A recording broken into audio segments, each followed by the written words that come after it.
Hello friends, അപ്പം ഞങ്ങൾ ഇന്ന് അടിച്ചു വിടുകയാണ് കേട്ടോ. ക്ലീനിങ്ങിലാണ്.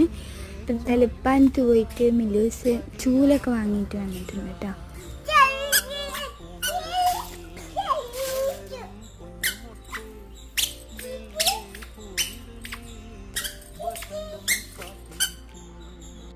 സ്കൂൾ കുട്ടികളൊക്കെ അതേ പോകുന്നുണ്ടായിരുന്നു. അപ്പോൾ ചേച്ചിമാരിനൊക്കെ നല്ല ഇഷ്ടമാണ്. അപ്പോൾ അവരുടെ അടുത്ത് സംസാരിക്കുകയാണ്.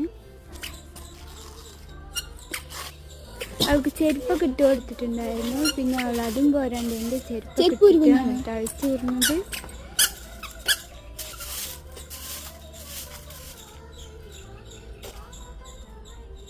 പിന്നെ ഇത് അടിച്ചു വിടലൊക്കെ കഴിഞ്ഞ് ഞങ്ങൾ ബോൾ എടുത്തിട്ട് വന്നു. ബോൾ തട്ടി കളിക്കുകയാണ്. പക്ഷേ ചൂലും കൊണ്ടൊക്കെ എന്നെ തട്ടുണ്ടായിരുന്നു കേട്ടോ. അങ്ങനെ കുറച്ച് നേരം അവിടെ കളിച്ച് ലാസ്റ്റ് അപ്പുറത്തെ വീട്ടിൽ പോയി. അവിടെ വഴി കൂടെ